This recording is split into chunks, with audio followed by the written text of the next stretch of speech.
Oke. Oke. Selamat siang. Siang Pak Bagus. Jadi di podcast kali ini kita akan membahas tentang penutupan kode broker ya, Pak Dede ya. Ya, benar sekali. Yang sedang hangat dan trending juga di berbagai sosial media. Oke. Ya. Oke. Jadi mungkin kita ingin meluruskan ya dengan Pak Dede di sini. Mungkin Dede yang bertanya, saya akan menjawab. Oke. Ya. Sebenarnya apa sih yang terjadi di penutupan kode broker ini, plus minusnya apa? Lalu apakah ada yang akan dirugikan, atau apakah ada yang akan diuntungkan sebagaimana pemberitaan-pemberitaan yang simpang siur di luaran sana ya, di sosial media sana gitu. Oke, jadi mungkin pertanyaannya langsung saja Pak Bagus, apa sih dampaknya penutupan kode broker ini terhadap aktivitas investor di IHSG? Ya, thank you ya teman-teman ya semua. Jadi mungkin nanti yang pendengar diskusi kita dalam video ini, jadi sebenarnya tidak ada yang dirugikan Pak Dede. Tidak ada yang dirugikan dari penutupan kode broker ini, karena gini, kalau teman-teman memang belajar tentang fundamental atau teknikal, bukan langsung ke dalam tanda kutip bandarmologi atau belajar brokerage, itu sebenarnya tidak ada yang dirugikan ya, santai-santai aja, karena kan memang kita trading itu tidak hanya dengan kode broker gitu ya. Jadi dan ini sangat akan bias kalau misalkan teman-teman memang yang terbiasa dengan kode broker, akan sangat bias kalau misalkan seandainya tradingnya mengikuti broker A, mengikuti kode broker B. Jadi pemahaman tentang supply dan demand itu berarti belum matang kalau misalkan memang teman-teman hanya mengikuti dari si kode broker ini gitu. Nah, untuk indeks apakah berpengaruh? Ya sebenarnya enggak gitu ya. Jadi karena kita memiliki pandangan bahwa supply dan demand itu tercermin dari technical analysis dipadukan dengan fundamental, barulah ini brokerage ini sangat-sangat yang menjadi yang pilihan terakhir untuk itu. Ya. Seperti itu. Oke, jadi kan seperti yang kita tahu Pak Bagus, belakangan ini memang tanda kutip ya, analisa broker summary atau istilah kerennya bandarmologi. Nah, ini yang lagi ngetren ini. Di setiap sosial media itu bandarmologi, bandar ini, bandar itu. Nah, mungkin yang memang terbiasa mengikuti bandarmologi ini, dia bakal sedikit kebingungan tentang perubahan dengan penutupan kode broker ini. Ya. Nah, gimana menurut Pak Bagus itu, Pak Bagus? Ya, jadi kalau misalkan memang yang sudah terbiasa menjadi tidak terbiasa sekarang gitu ya, karena akan menjadi tidak terbiasa. Tapi sebenarnya kalau misalkan teman-teman belajar dengan fin evolution, jadi ini tidak akan ada hubungannya gitu, dan akan aman-aman saja. Kenapa ya? Seperti tadi yang saya sampaikan bahwa kita memang belajarnya memang dari melihat teknikal gitu ya, melihat teknikal untuk trading, ya fundamental untuk yang lebih ke investing. Akan menjadi masalah kalau technical analysis yang ditutup. Ya. Jadi itu sama dengan kita berjalan tanpa jalan gitu ya. Jadi itu yang menjadi sebuah tantangan kalau misalkan seandainya memang teknikal yang dihapuskan. Tapi kalau kode broker yang dihapuskan ya sudah, nggak apa-apa. Toh juga kita memang bukan tipikal yang benar-benar herding ya. Jadi mengikuti broker A, B, C gitu ya. Jadi memang kita menganalisis berdasarkan supply dan demand dari bid offer, lalu dari technical ya, dan dari memang kita harus belajar dulu yang namanya makroekonomi. Jadi sebenarnya ya nggak apa-apa, santai-santai aja gitu ya. Tapi mungkin saya yakin ada beberapa pihak yang mungkin kurang diuntungkan untuk dari penutupan kode broker ini gitu ya. Toh juga teman-teman mungkin sedikit tidaknya, saya nggak tahu, mungkin banyak yang sudah paham, banyak yang belum paham. Sebenarnya apakah keberadaan bandar itu ada gitu. Ya. Nah, itu yang perlu kita luruskan.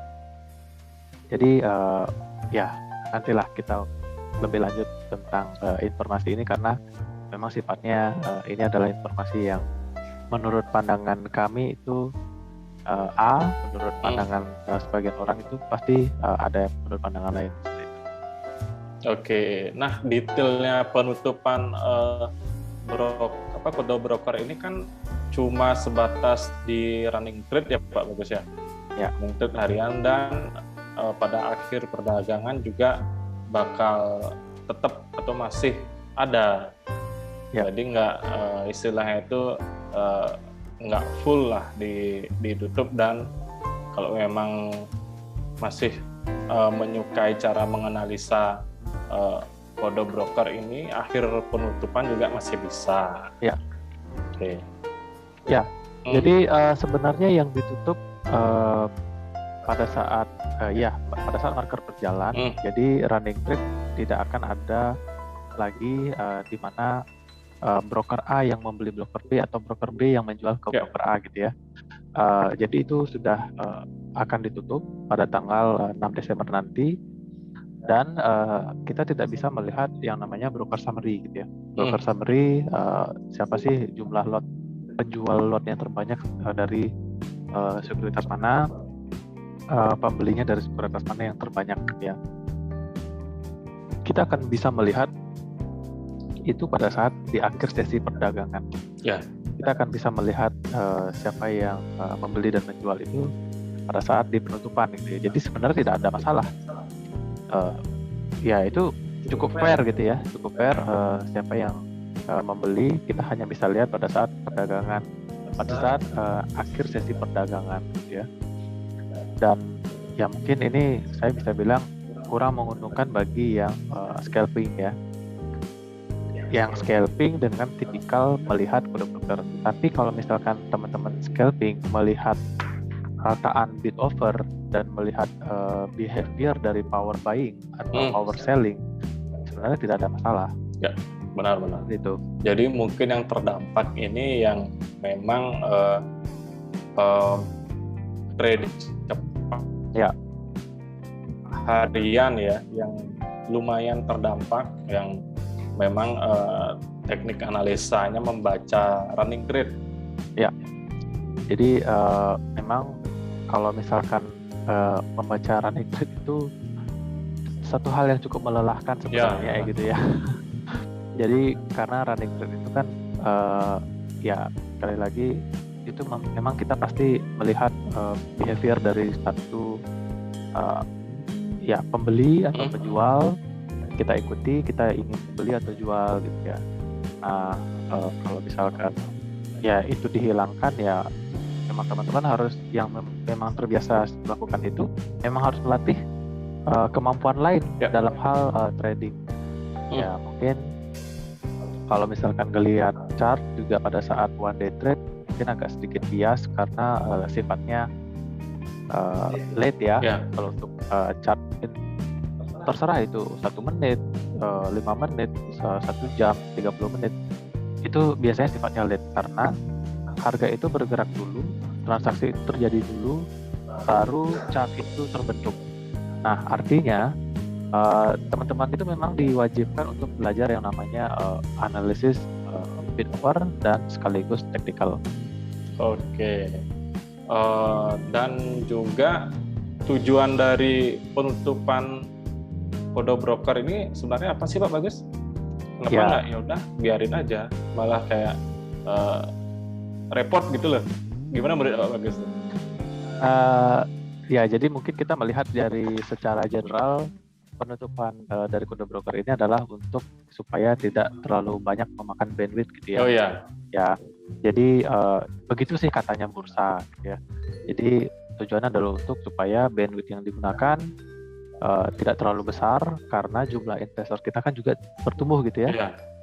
Semakin banyak investor yang membuka running trade itu kan data-data yang dibutuhkan, jumlah datanya itu yang harus ditransfer ke aplikasi dari anggota bursa kan banyak gitu ya. Nah, itulah yang membuat benefit yang disalurkan itu banyak jadinya. Nah, bursa melakukan kebijakan untuk menutup ini supaya transfer datanya lebih efisien gitu ya, lebih efisien. Jadi makanya itu ditutup dan mungkin hanya memperlihatkan angka-angkanya saja, tapi tidak dengan kode broker dan tipikal investornya. Oke, berarti memang tujuannya untuk membesar bandwidth ya. Untuk karena perkembangan pesat investor kita yang memang di Indonesia ini internetnya belum rata, belum secepat di luar negeri, jadi disesuaikan dengan penutupan kode broker ini yang tujuannya mungkin memperlancar aktivitas trading dan investasi ya. Betul. Jadi supaya server judge juga tidak terlalu numpuk ya, supaya tidak terlalu receive data dan download dan uploadnya sudah supaya tidak terlalu trafficnya supaya lebih lenggang. Oke. Nah, menurut Pak Bagus pada saat penutupan itu pasar ini akan merespon negatif apa positif, Pak Bagus? Ya, kalau kami sendiri sih sebenarnya kalau teman-teman yang menjadi member Finevolution ya, ini sebenarnya tidak ada berpengaruh dan positif saja, karena tipikal kami kan mostly swing trading gitu ya, position swing, jadi tradingnya lebih santai dan jantungnya juga lebih sehat karena memang jarang sekali melakukan one day trade, scalping itu jarang sekali.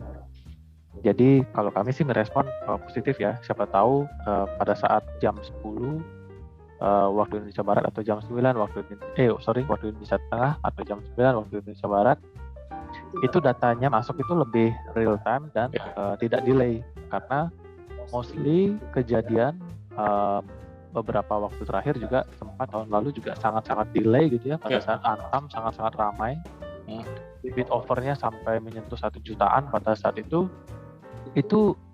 hampir semua aplikasi error hampir semua aplikasi error karena ya saya yakin bandwidthnya pasti servernya itu pasti penuh. Nah, kalau misalkan sekarang terutama pada saat pembukaan market dan penutupan market ya Pak Bagus. Ya, jadi pada saat pembukaan itu terutama kan benar-benar orang itu panic buying dan ada juga yang panic selling. Nah, itu benar-benar terlalu banyak banget tuh euforia. Nah, itu yang menyebabkan bandwidthnya penuh jadinya. Oke, berarti memang tujuannya bagus untuk memperlancar aktivitas trading dan investasi. Nah, buat teman-teman juga terutama pemula, jangan berfokus pada memulai scalping dulu sebelum yang namanya belajar basic dari teknikal, dari fundamental. Jangan langsung terjun ke scalping ini, karena seperti pengalaman saya, scalping ini benar-benar selain membutuhkan skill dan psikologis, ini membutuhkan yang namanya internet yang stabil, Pak Bagus. Betul. Ya, percuma juga kita skill kita tinggi, psikologis kita, kalau alat yang kita gunakan nge-lag, kan nggak lucu ya. Betul. Ya, setuju. Oke. Itu saja sih kalau misalkan dari keuntungan dan kerugiannya. Memang ya mungkin pastinya ada beberapa pihak yang tidak akan terbiasa, tapi saya yakin ke depannya ini adalah jalan yang terbaik untuk supaya aktivitas perdagangan kita lebih baik lagi sebenarnya.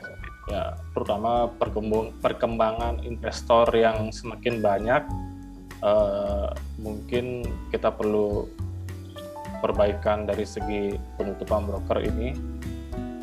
Ya, mungkin ini bisa berdampak positif. Tapi menurut Pak Bagus pribadi, naik apa turun nih waktu tanggal 6, setelah tanggal 6 nih, apakah direspon naik atau turun? Untuk jumlah investor? Harga IHSG secara umum pada saat hari itu, perkiraannya bagaimana? Ya, kalau misalkan untuk melihat pada setelah kode broker ditutup, harusnya sih perdagangan kita lebih bagus ya. Jadi tidak ada lagi yang istilahnya benar-benar tiba-tiba beli langsung tiba-tiba langsung jual atau bagaimana gitu ya. Jadi dalam tanda kutip para pencopet itu mungkin akan lebih berhati-hati lagi. Ya, pencopet ya. Ya. Oke, seperti kita ketahui kan perubahan teknis seperti ini sempat terjadi pada saat perubahan dari 500 ke minimal 500 lembar ke 100 lembar. Waktu itu lumayan ada perubahan lumayan ada penurunan sih seingat saya. Takutnya sih waktu setelah ada penyesuaian pada broker ini ada panik di kalangan investor. Ya. Takutnya sih seperti itu, Pak Kadus. Ya, jadi sebenarnya ini pasti akan meningkat sih jumlah investor kita, karena di satu sisi banyak yang memang sudah istilahnya mempromosikan ya, ayo mulai investasi dari sejak dini. Ya, salah satunya saham masih sangat menarik ke depannya dengan pertumbuhan ekonomi juga yang sudah mulai recover. Oke, sudah dapat kesimpulannya dan dapat inti dari pembicaraan tentang kode broker ini dan lumayan tercerahkan juga dari maksud penghapusan kode broker ini. Semoga teman-teman mengambil manfaatnya, mendapatkan insight dari podcast kali ini. Ya. Oke, kita tutup saja Pak Bagus karena dalam perekaman ini jam market akan segera buka, kita harus bersiap-siap. Oke, terima kasih Pak Bagus. Selamat nanti bertemu lagi di podcast Finevolution selanjutnya. Thank you. Terima kasih.